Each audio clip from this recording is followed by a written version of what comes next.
आज हम बात करने लगे हैं प्रैक्टिसेस की, the cost of building a practice. Customers कई दफ़ा आपको कहते हैं कि मुझे तुमसे लेट्स से डॉट नेट का एक डेवलपर चाहिए। अम, और आप कहते हैं जी मैं तो एक्स रेट पे दूंगा। तो वो आपको कहता है एक्स रेट तो बहुत ज़्यादा है, मेरे जो पप्पी का पुत्र है ना वो तो बहुत कम में ये कर देता है।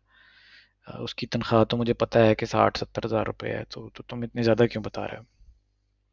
आप उसको समझाते हैं कि देखो कॉस्ट जो है ना उसका ताल्लुक सिर्फ किसी की सैलरी के साथ नहीं होता, काफ़ी कुछ इसके अलावा भी होता है जिसको कंसिडर किए बगैर एक प्रॉपर टीम नहीं बन सकती।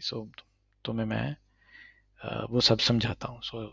इन दिस पर्टिकुलर केस यहाँ जो स्क्रीन पे शेयर हुई हुई है, it is a an example of somebody trying to build a sales practice.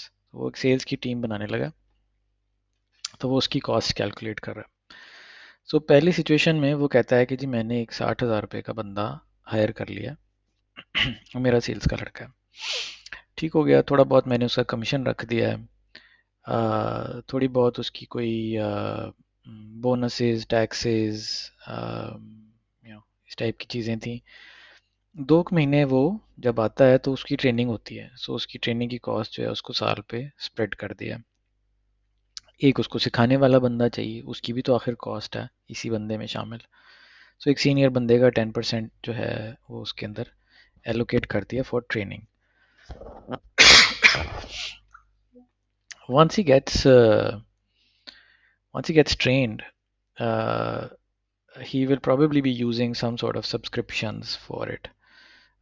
In this case sales के केस में उसकी कोई मे बी CRM की सब्सक्रिप्शन है, लिंक्डइन की सब्सक्रिप्शन है, उसका ईमेल का अकाउंट है वगैरह वगैरह। वो सब ओवरहेड कॉस्ट हैं वो उसके अंदर शामिल कर दी हैं हमने।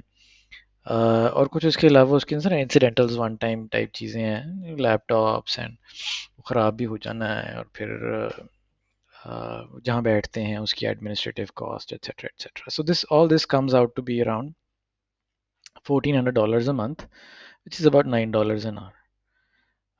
But as you can see कि इस particular configuration में the you can assign a person for $9, but अभी उसकी सैलरी से which is around I think $2 is 273 a month will be about $2 an hour.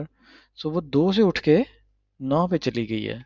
Already हमने उसको तकरीबन 4 टाइम्स उसकी कॉस्ट में इंक्रीज आ गई है ओवरहेड की वजह से, और ये सस्ता सा रिसोर्स है। लेकिन अगर अब ये बंदा यहाँ से चला जाए किसी भी वजह से, तो ये प्रैक्टिस भी धड़ोम से गिर जाएगी और अपने साथ वो सारा कॉन्टेक्स्ट और लॉजिक वो ले जाएगा। हम कहते हैं नहीं, प्रैक्टिस को थोड़ा सा और मैच्योर करते हैं।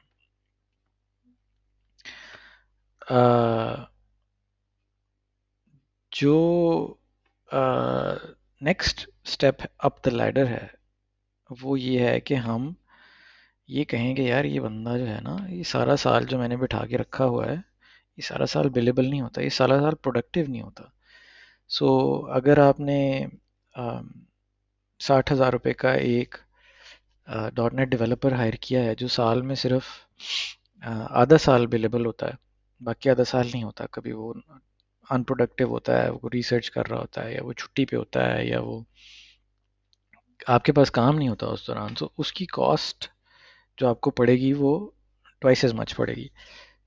12 लाख आप को चाहिए हैं साल के, 60 टाइम्स 12 आपको चाहिए हैं साल के, but you will only be making that in 6 months. You'll have to charge somebody 120K for that at the minimum with no overheads added.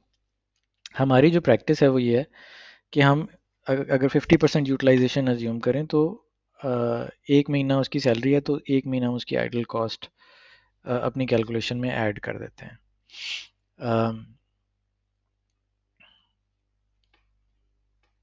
दूसरी चीज़ जो स्टेज पे हम करते हैं, हम कहते हैं कि यार ये बहुत सारे ये लोग हो सकते हैं पोटेंशियली, और इनकी किल मैनेज करने के लिए मैं एक किसी मैनेजर का छोटा सा फ्रैक्शन में इसके अंदर डाल देता हूँ।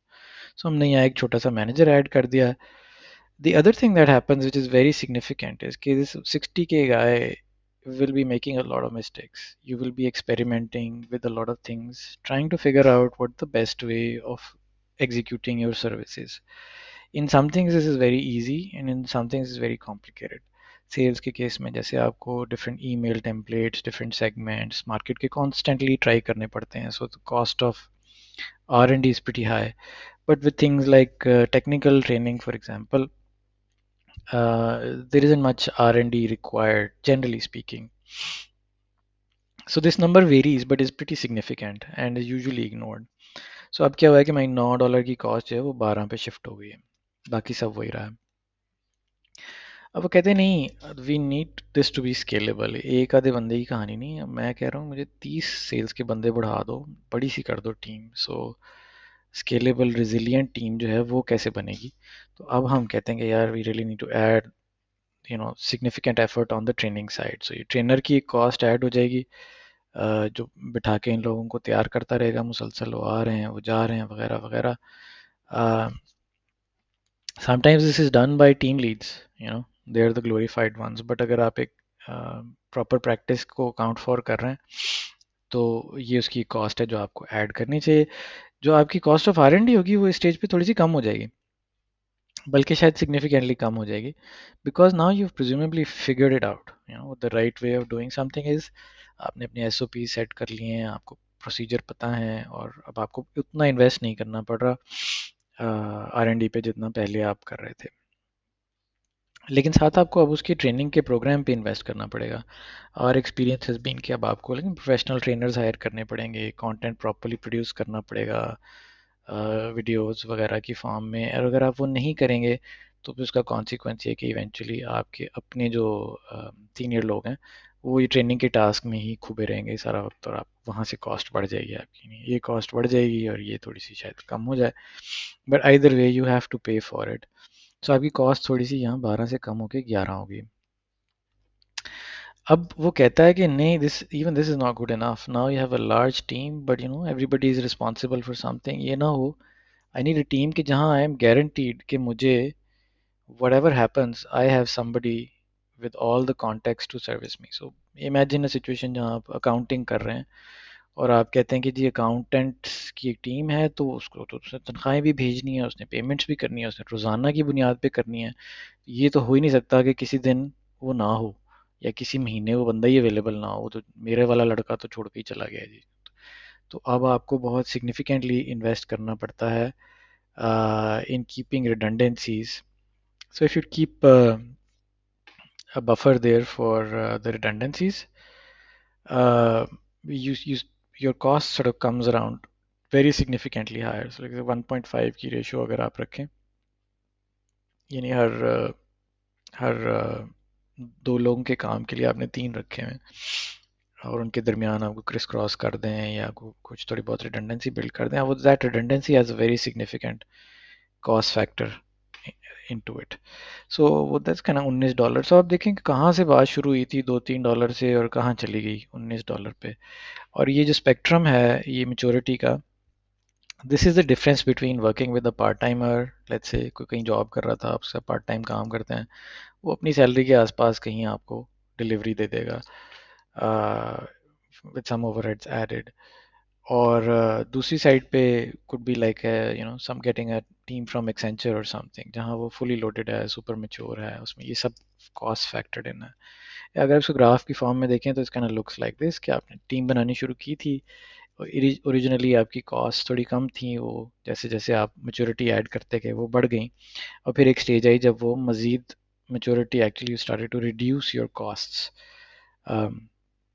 What customers will typically do is they will say कि अच्छा यार, maybe you spent 10 years building this team, so your cost must be somewhere here, so give it to me at this cost, you know but they're not willing to pay for the cost of this hump जो आप पहले पे कर चुके हैं to have actually got to this point. And so these are a few pointers for you to understand के costing या pricing of teams कैसे करनी चाहिए. I hope that this helps you make a better conversation when you're trying to defend your costs and your rates with customers.